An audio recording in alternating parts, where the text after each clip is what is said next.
Hi, everyone. Welcome to episode 9 of Game Changer Sessions. This week, we actually are really lucky. We have two sessions this week. One today with our wonderful guest, Joanna Griffiths, who is the CEO and founder of Knix, which is one of Canada's fastest growing startups and companies, and actually globally one of the fastest growing intimate apparel companies. And Joanna is, in my opinion, one of our best entrepreneurs. And not just my opinion, she also won the EY Entrepreneur of the Year Award, as well as the Disruptor Award from Shopify. But the reason I'm so excited to have Joanna on the show is because she really is a true leader in crisis and somebody who has gone above and beyond to be an agent of change. And today we're going to be discussing what it means to do that as a brand and a CEO. And I'm delighted to have Joanna on the show. Later this week, I'm really excited as well to be bringing Jen Holness, a dear friend and a leader who is going to be talking about her work in the world around actually telling stories of anti-racism and using the power of film and TV to bring those stories to life, and really having a conversation around how we can all be better allies and be more anti-racist in our society. This is a really big week for us. For those of you who don't know, just a quick little bit about what Game Changer Sessions is. When COVID hit, I can't believe 9 weeks ago, I was just really called to bring the people in my life who are inspiring to me to the community. And so brilliant minds and warm hearts who are all experts at helping us thrive during these times, and also are really focused not on just creating the future, but the future we want. And so we've had amazing guests, Adam Grant, Margaret Atwood, Albert Wenger, Roger Martin, to name a few. And today I would love to welcome Joanna. Welcome. Thanks for having Hey, me. thanks for being here. How are you doing? I'm doing okay, thank you. Yeah, just another Monday, another week, and every week there's something new, a new challenge, a new dynamic. So I feel like I spend my Sunday nights mentally preparing myself for the week ahead. And not in like a Sunday night blues kind of way either, just in a like, okay, like game face, make sure we're ready kind of thing. Yeah. Mm-hmm. Um, each week is a new week in these really uncertain times, and we're going to get into the amazing work that you've been doing, specifically around COVID and just in general, as somebody who I think thinks really deeply about not just what's going on in their company, but somebody who thinks about what's going on in the world and what you can do about that. And, for those of the guests who are on the show who don't know much about you, I thought we could actually just start from the beginning, because your story of founding Knix is so interesting to me. You aren't somebody who shies away from uncomfortable topics. And I remember in 2013, a common friend, Ted Starkman, was like, "Oh, you should really meet this young woman who's like tackling kind of a uncomfortable topic right now with intimate apparel." So maybe you can just share with everybody why you started Knix. Yeah, sure. So I started Knix back in 2013, although really began the work a couple years earlier. And our first product to market was great looking leak proof underwear for women. I'd learned that 1 in 3 women can leak a little during pregnancy, post pregnancy. It's called stress incontinence. And it was something that I just never had heard of before. And I still remember learning that statistic and really trying to understand what the world would be like when I was, if I was lucky enough to have a baby, kind of making a pit stop at a drugstore to buy Depends for this brand that just really didn't speak to me or where I was at. And so I did the research for Knix and I interviewed hundreds and hundreds of people. I have no background in fashion. I had never worked on a product before in my life. I really hadn't managed people. I was kind of like the the least likely person to do this. And so because of that, I had no choice but to listen. And through that listening, found two huge themes around intimate apparel. So the first one was women were looking for better products. So this idea of leak-proof underwear was really interesting, but so was the concept of bras that you could wear all day long comfortably. Sports bras that supported, like, the whole market had kind of been designed with products to be worn for 5 seconds and then have someone take it off of you versus to be worn for the whole day. And so we definitely saw the chance to disrupt from a product standpoint. And then almost more compelling for me was this idea that as a brand, we can make a positive impact on women's lives and the way that they were feeling about themselves. So Victoria's Secret was at their prime. There were a lot of messages being put out into the universe that there was only one way to look, one way to be, one way to behave.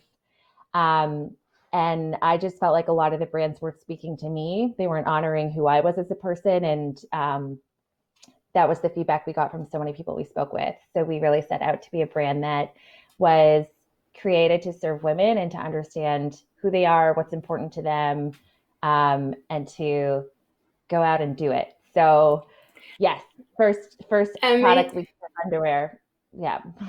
Leaker. And I remember hearing that and actually just like feeling uncomfortable hearing what the company was about, which is amazing, right? It was, I'm really curious in terms of, like, what did you worry about that? Did you worry about bringing up uncomfortable things, or did you always see that as an opportunity?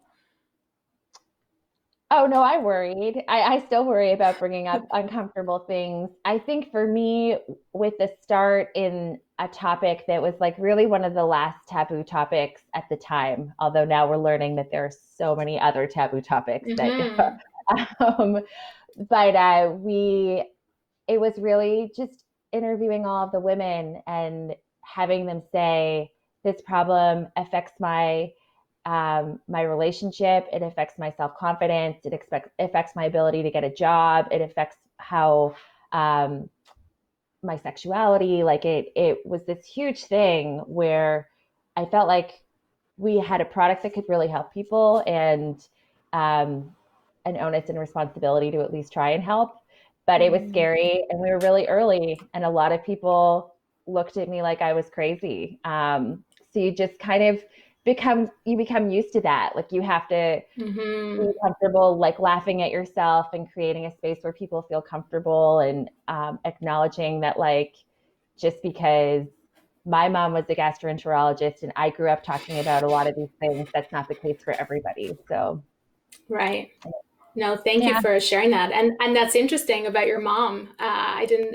I think I'd heard something like that, but it just shows you what you're exposed to, and that access and exposure really matters, right? And Mm-hmm.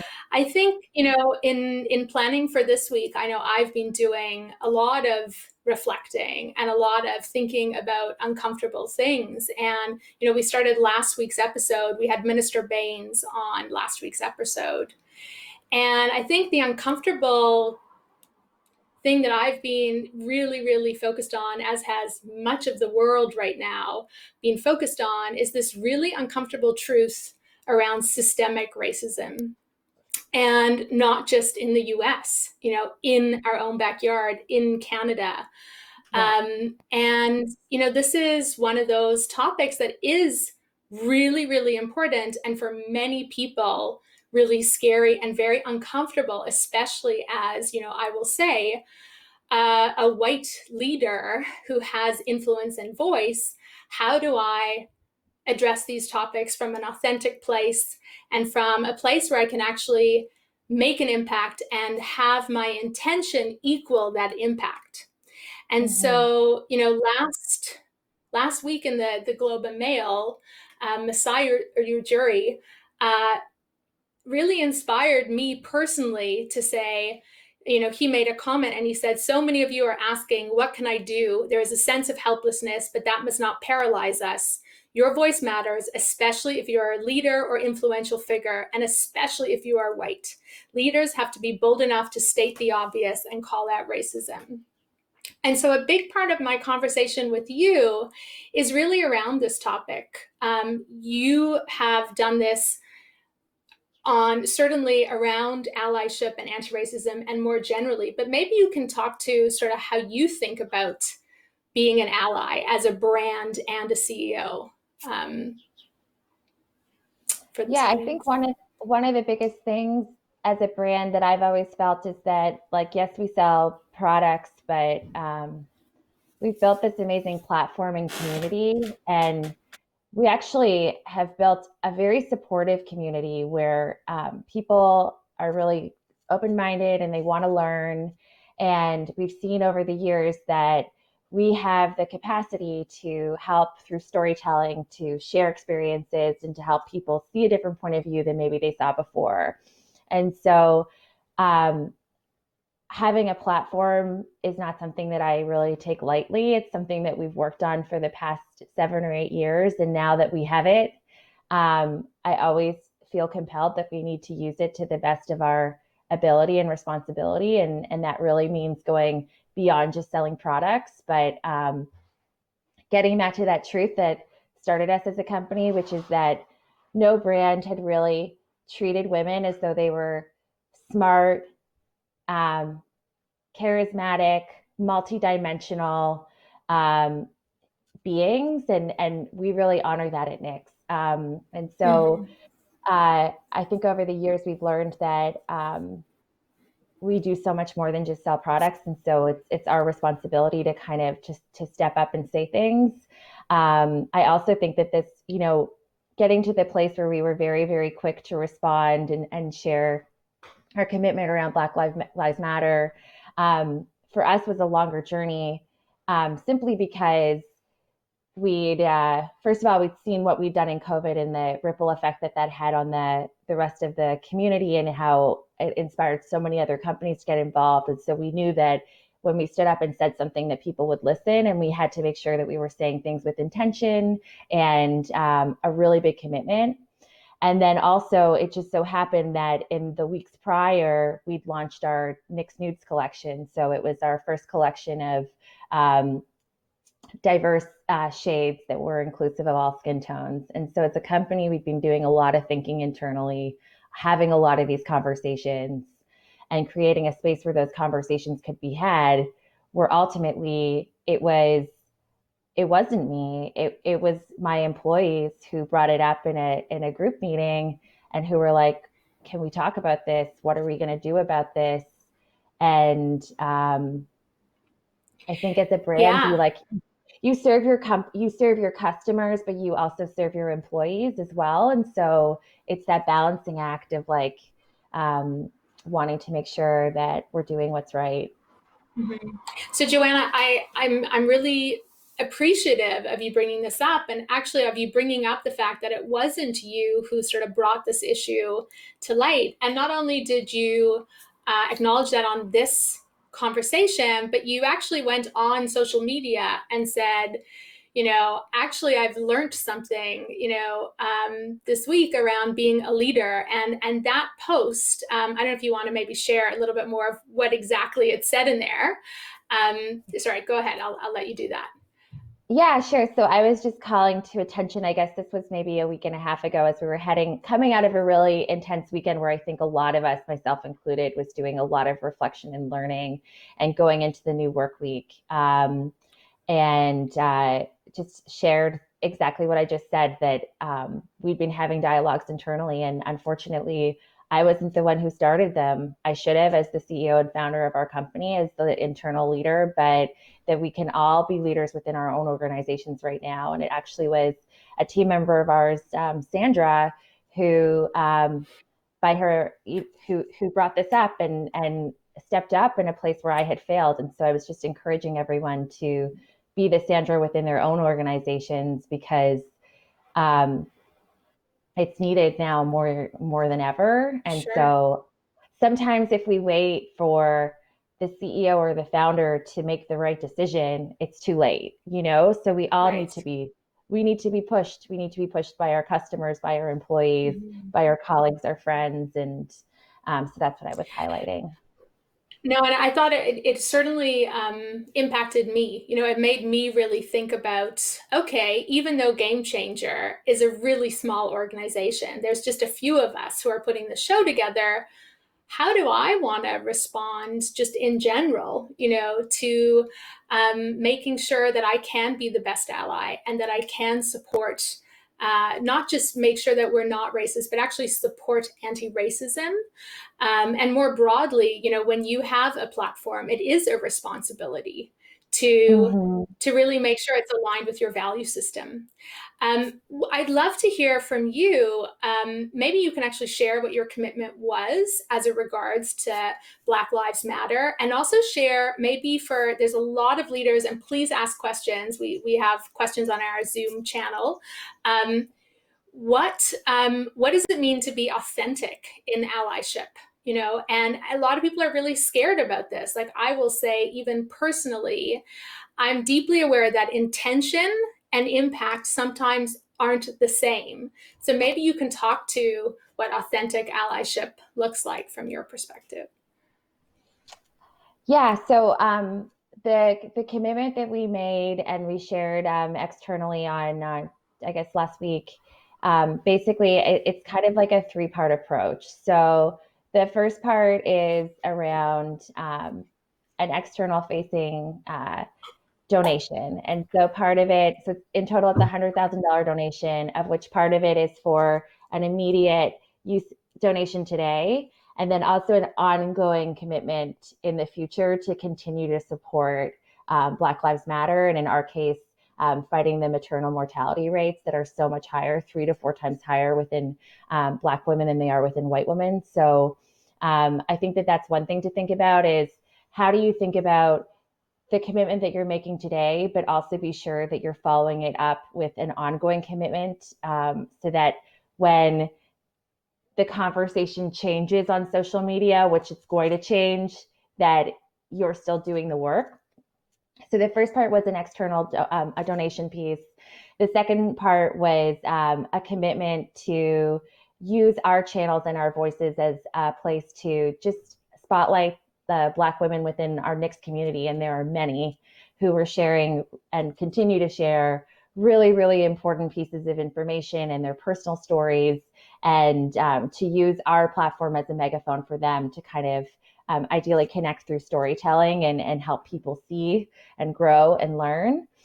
And then the third part, and this is the part that nobody can see, is the commitment internally to continue to have dialogues, to continue to create a safe space where the Sandras of the world feel comfortable speaking, where Sandra doesn't need to speak. I'll do it, and to listen and to really commit to making sure that we are doing what's right externally, but we're also doing what's right internally. And I think that's the real thing that that's the stuff that sticks is the internal side of things. And it's the work that's ongoing. It's not just immediate. Mm-hmm. And so that's the approach that we took. That's super Authenticity. helpful. And Okay, yeah. authenticity, right? Yeah. So, I mean, we've been talking about a lot of really challenging conversations over the course of my time at Nix, whether it's sharing information around fertility or around depression and postpartum, Mhm. and for me, and we also do a lot of work with our Life After Birth book. Thank you. We do a lot of work with our Mm. positive return program, which is our give back within this. And for me, I always like to act first and talk second. And so a lot of the times under normal situations, by the time that we would actually share something externally, we would have put so much time and energy internally getting everything organized. Like when we would talk about fertility, we wouldn't just say we're going to start talking about this. We would launch a campaign and be like, we're talking about this, and here are 50 stories, and here's a microsite, and here's a podcast, and here's everything, so that you know that like we're talking about this. And same thing with Life After Birth. So I'm such a big fan Mhm. of acting first and talking second. I think in the case of what happened last week and just the fact that the universe changed really quickly in a way that it should. Sometimes you can't go that route. You have to talk, but then it's really about acknowledging that it's a work in progress, and that you're committed to doing better. And I think it's really interesting, like there's two totally different responses that are taking place on social media right now for brands. There's the thank you, we believe you, we can't wait to see what you do, we're going to hold you to it. And then there's the you're jumping on a bandwagon, we don't believe you, you've never shown Right. any kind of allyship, and like really Mm-hmm. totally different tones that are taking place. Yeah. And so I thank you for bringing that up, because I think that is one of the reasons, people are often afraid to actually stand up. And, an interesting comment. So we had Adam Grant on one of our last Game Changer sessions, and he's an amazing organizational psychologist. And, what he just wrote recently was he said, I used to think it wasn't my place to speak up about race. But here's the evidence. Minorities are often penalized for promoting diversity and equality, whereas white men and women aren't. I was wrong. Those with power and privilege have an easier time getting heard. And so, what I'm hearing you say is it has to be authentic, in order for it to land well, for that impact to actually work.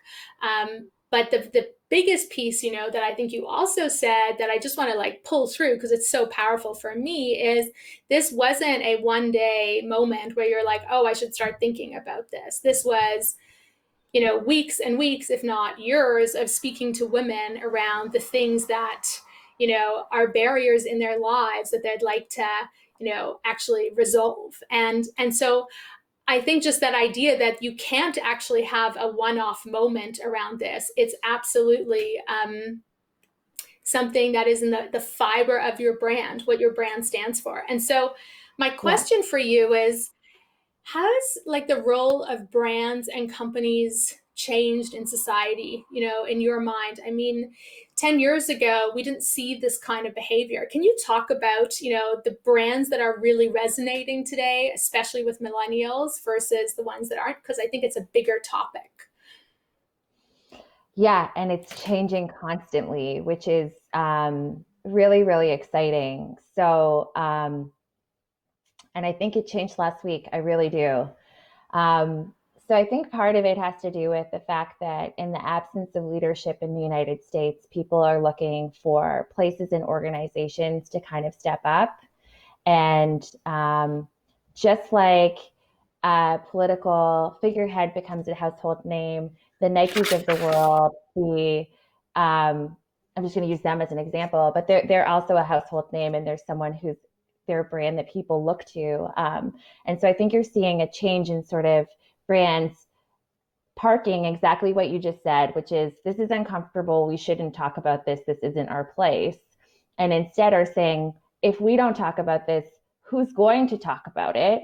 And this is not okay.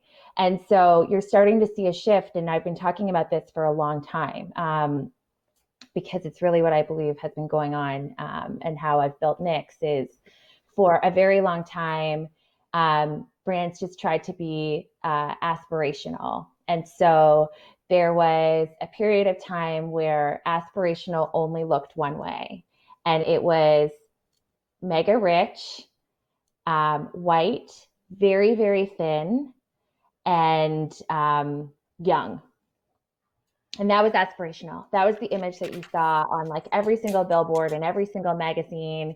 And it was one very, very particular view of what aspirational is and was. At Nix, we've believed for a long time that aspirational actually is liking yourself. And so the new aspirational is letting go of all of those inherent things that you've been told to believe for so, so long, and recognizing that the best thing that you can do for yourself is to love yourself, to continuously to try and be better, and to feel like you are in a better spot today than you were yesterday. Whether that comes to, your like education, the way that you feel about yourself, how you're treating other people. Like that can take your health, like that can take a whole lot of different shapes and forms. And so I think we've been seeing this shift in aspirational over the years. And now I think with COVID, that shift has been accelerated so much because for the first time, all the things that people told us to care about, the vacations, the like aspirational things, we don't even have access to anymore. Right. And so who cares, right? And Absolutely. so there's this guy that I follow on Twitter called Websmith who also writes like a really amazing weekly column on e-commerce. And so he was saying that 2019 was the year of aspirational brands.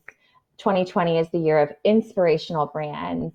And I think we're going to see this movement where actually now we're building towards actionable brands or movement brands. And there's a whole lot of things contributing to that.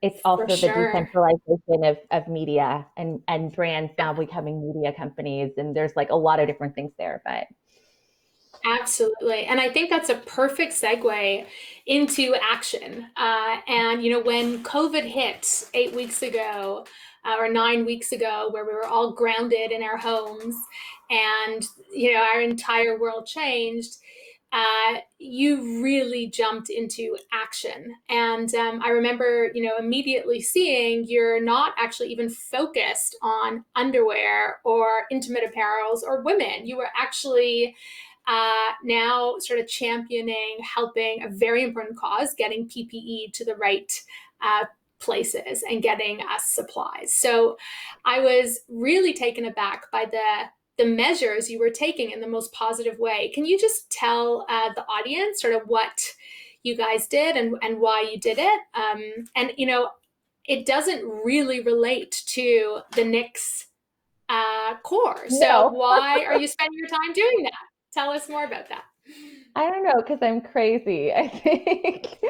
um, so the main driver for what we did around PPE really comes down to being inspired by my brother, who's a doctor at one of the hospitals in Hamilton, and he'd reached out to me expressing that his company was running or his hospital was running low on PPE and asked if we could help.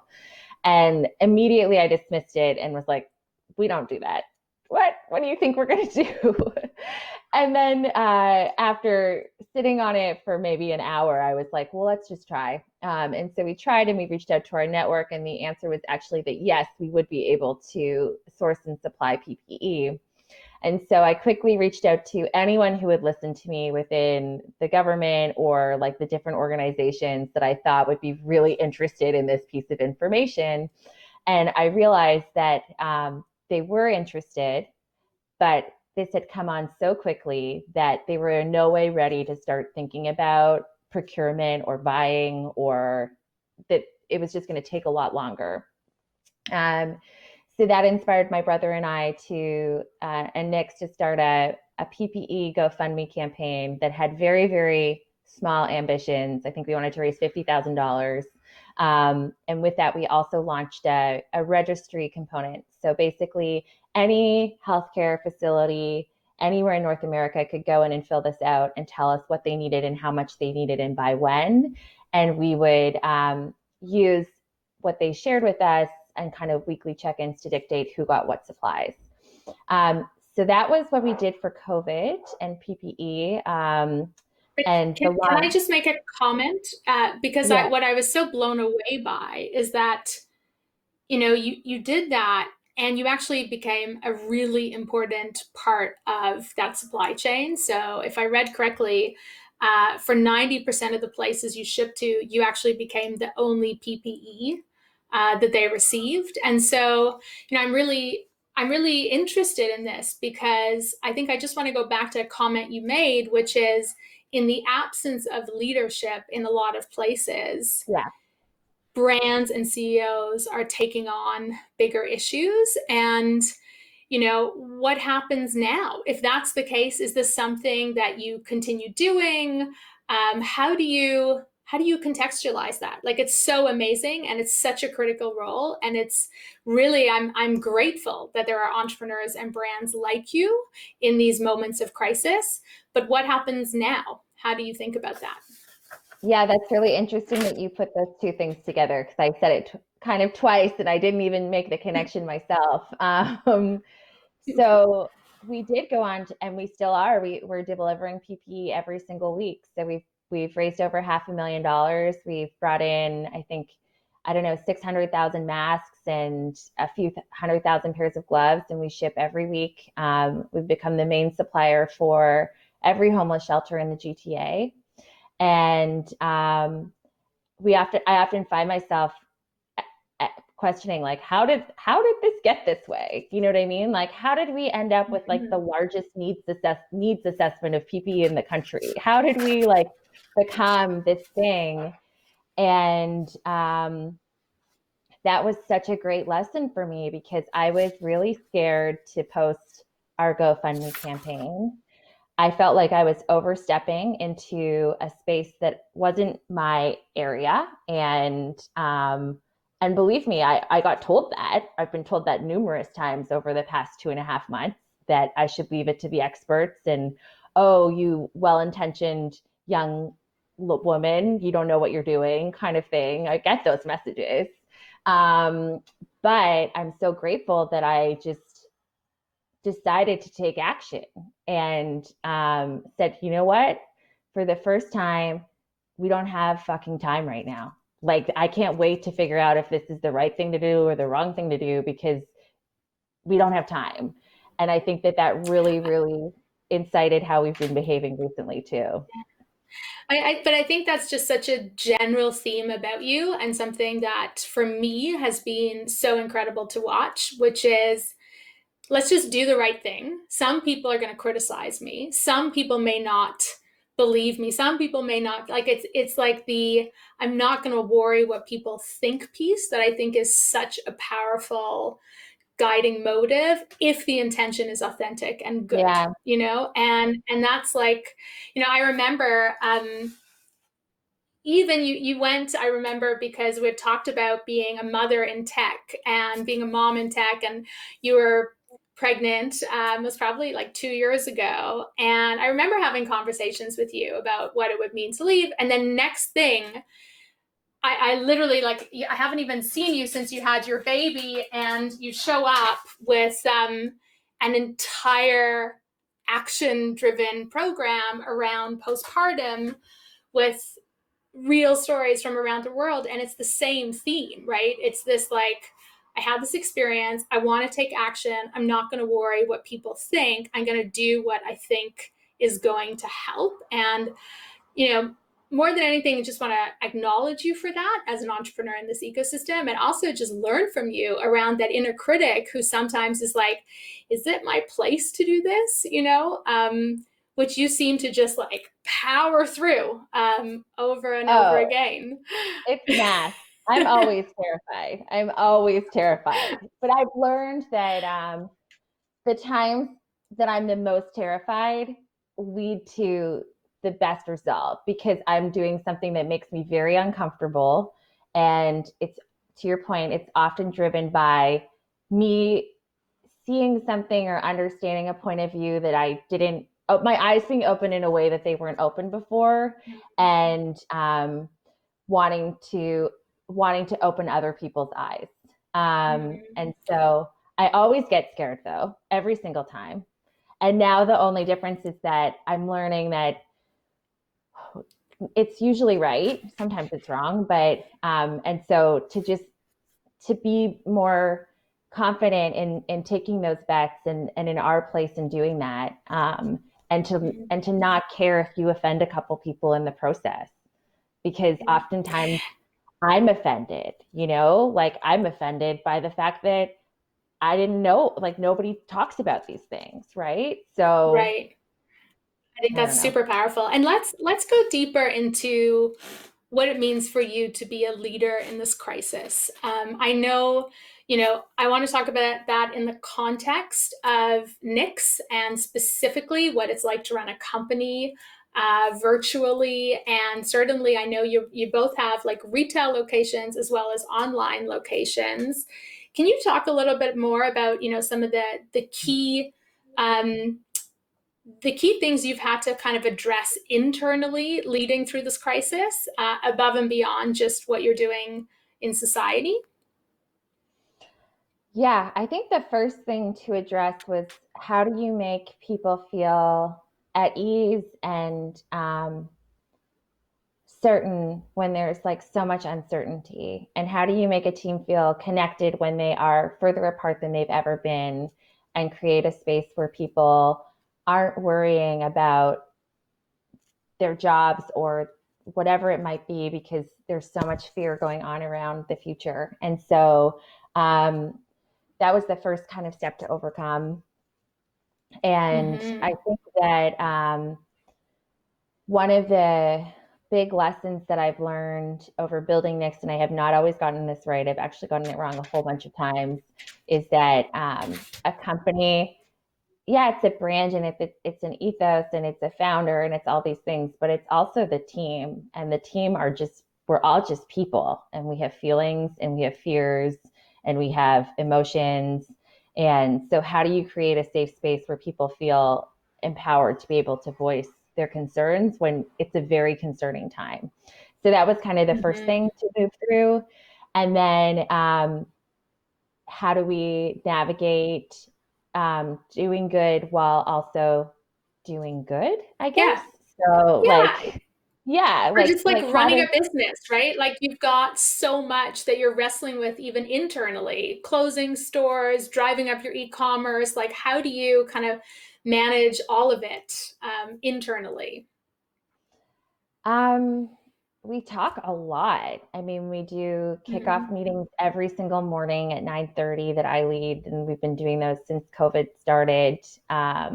We like touch base with one another a lot. We do weekly wins and learnings or shares, and I really think the only way that we've been successful has been through communication and through building trust and not being afraid to take risks. We've taken some pretty big risks along the way, whether it's along PPE or,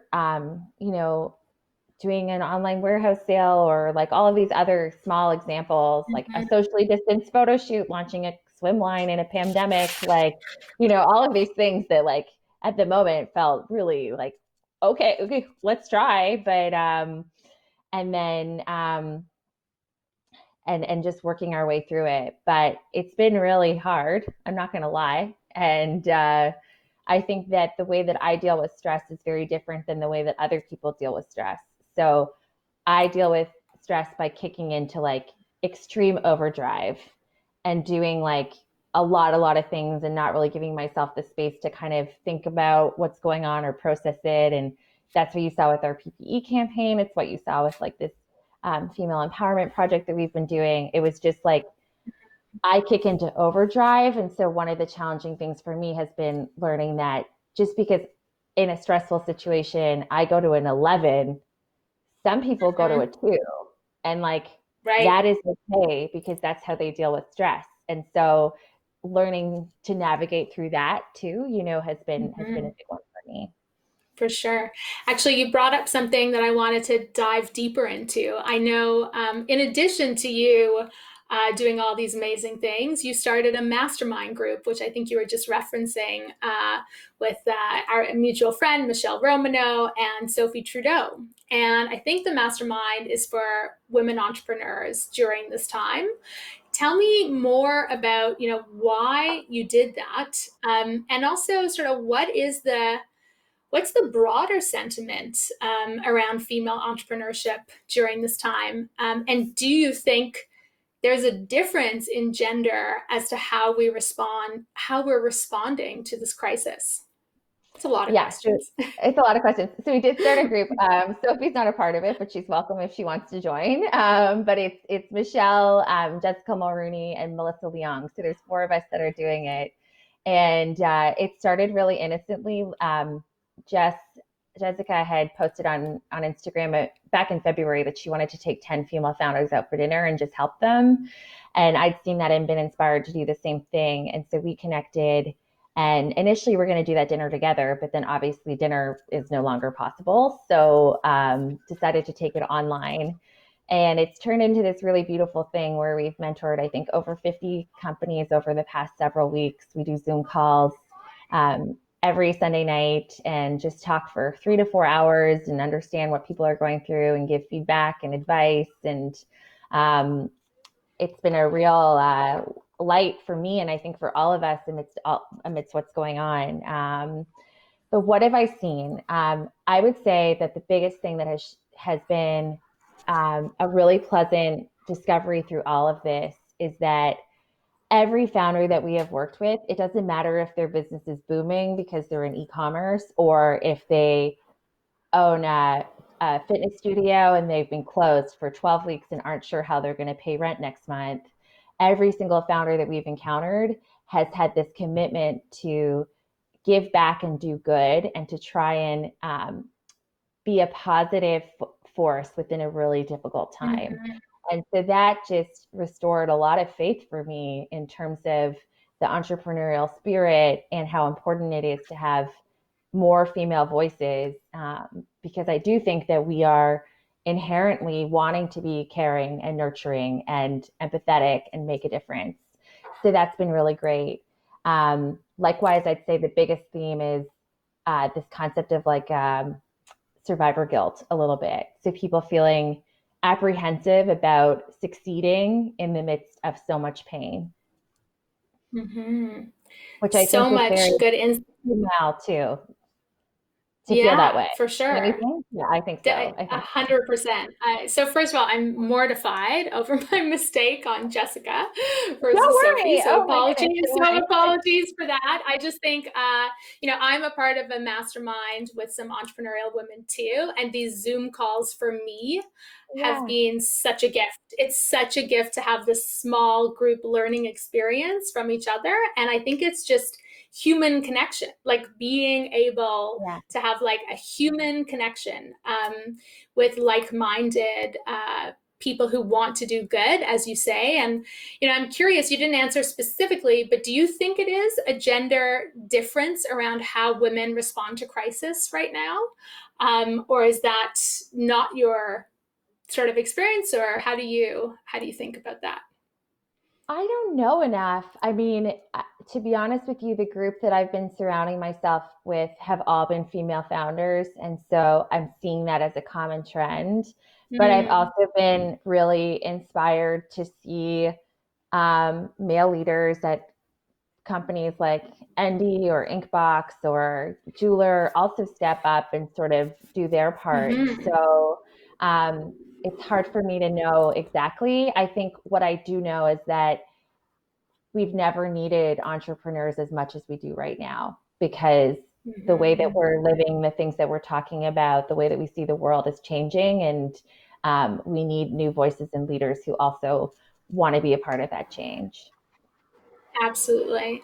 No, I absolutely agree with you. And I think we just need leadership from entrepreneurs more Yeah. broadly. What I am noticing is just the willingness to be more vulnerable and compassionate, externally seems to be coming from more women in my feeds than men, but Mm. I think that just could be sort of my experience of that. And not to say men aren't. It's just that's something that's an uncomfortable topic too to discuss, is the role of vulnerability Well, as CEOs 100%. and brands.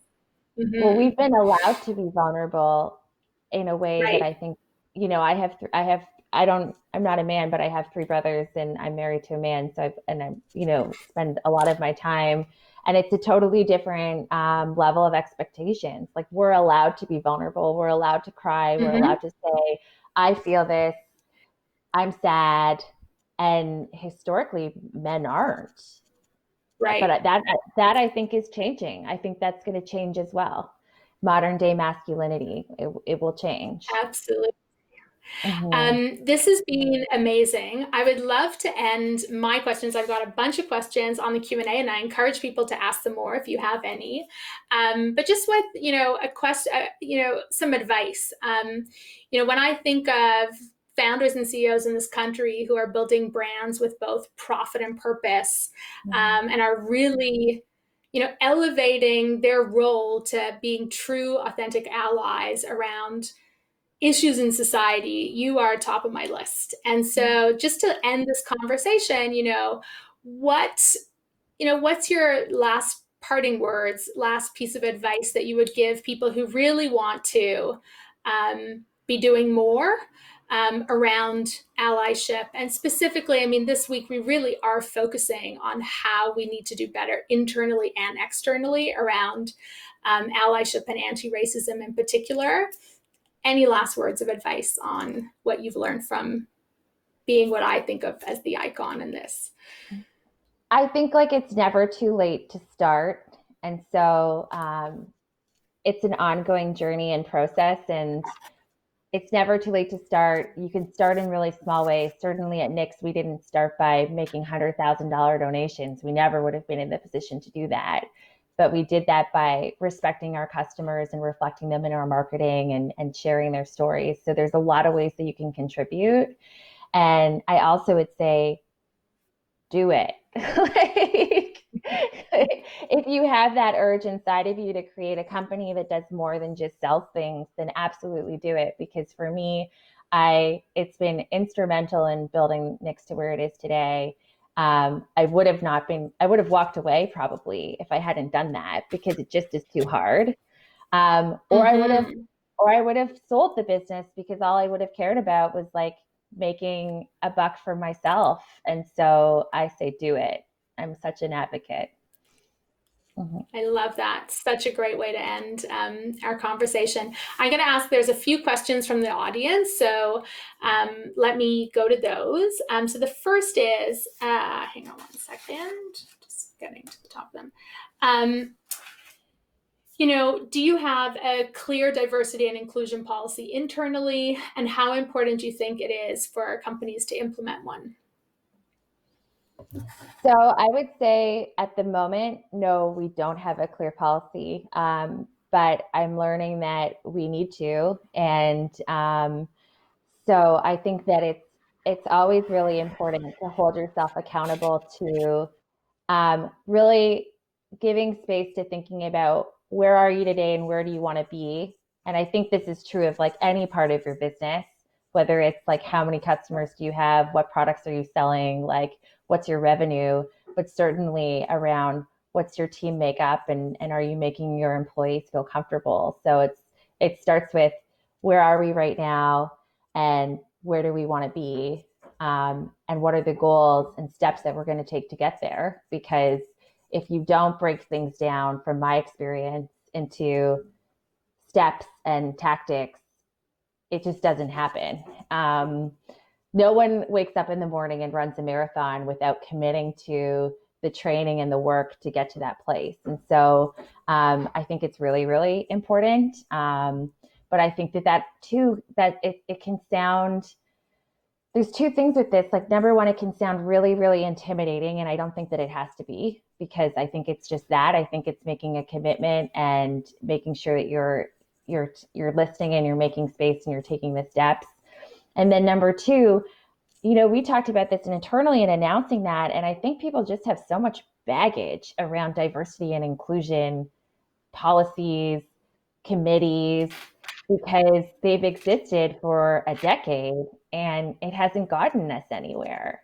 So I think that it's important, and I don't know, Candice, if you would agree with that, but it's kind of been like a little bit of lip service without action. And so I think it's like being really, really intentional, and making it a priority. Yeah, no, thank you. I think it's a real moment for everybody to do a lot of listening and a lot of reflecting right now. And I would say for me, I feel like I'm just learning a lot. This past week for me was a real exercise in recognizing how much I don't know, to be really honest, and being open and listening and learning. And that is really powerful when you kind of acknowledge that there's just more to learn about topics that you think you've known about for a long time, but that are deeper, that they're more systemic. And so I think that's a really helpful answer. Another person asked, how do we convince more companies that they can actually grow and be profitable from inclusion and diversity? And maybe even just having purpose as well, I would add. And maybe you want to talk to that. Like, how do you tie this to the bottom line? And, what we didn't even talk about is how successful Nix actually is, which I just want to give you the opportunity to do, because I've known you from a few different vantages of understanding your business, and you guys are doing really well. So I think how do we communicate? Can you repeat the question? It's how do we communicate that how do you convince companies that you can actually grow and profit from inclusion and diversity? I think it's by showing them that there's like literally no other way.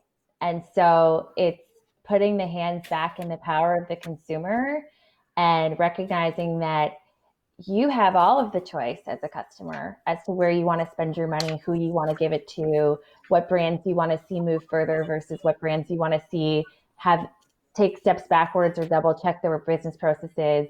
And you do it with your dollars. And if we all do that, then it won't be about convincing them to do that they should be doing something. It'll be about showing them that they have to, or they'll cease to exist. And that, I think, is what we're going to be moving towards. And it's pretty exciting. Pretty exciting. Absolutely.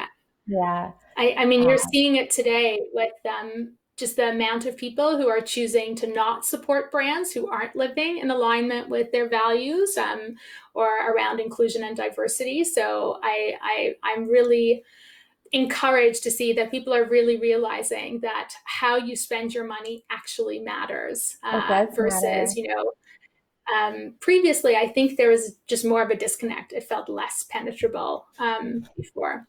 So, Joanna, I want to say thank you so much for joining us. This has been a really amazing experience hearing your stories, and just keep doing the amazing work of really standing for what you believe in. And I'm a huge Nix fan and customer, and I encourage everybody on the show to be. So thank you for your time. Thank you. Thanks for having me. Yeah, thanks for the encouragement.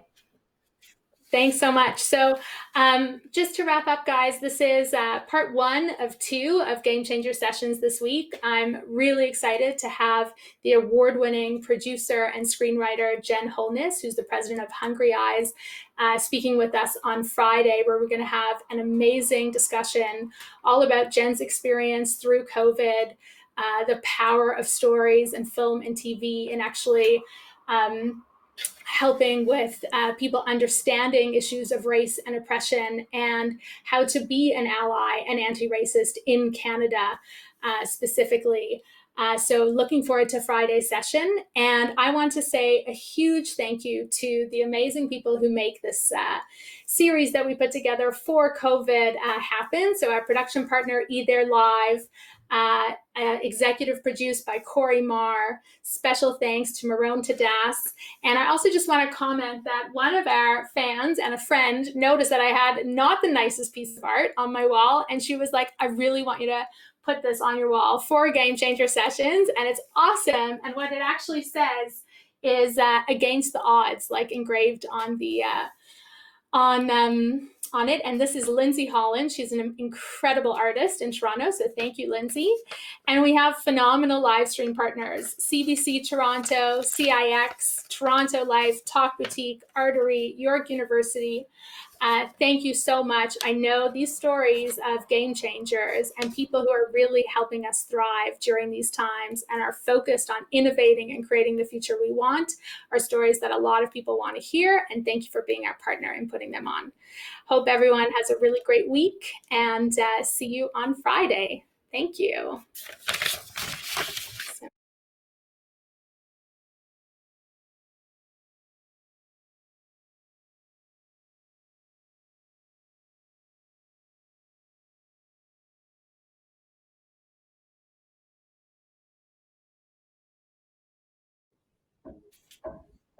Thanks so much, Joanne. I know you're so busy, so I want to thank you. Thanks a lot. How was it for you? Were the questions okay? Yeah, are you happy? If you're happy, I'm Yeah, happy.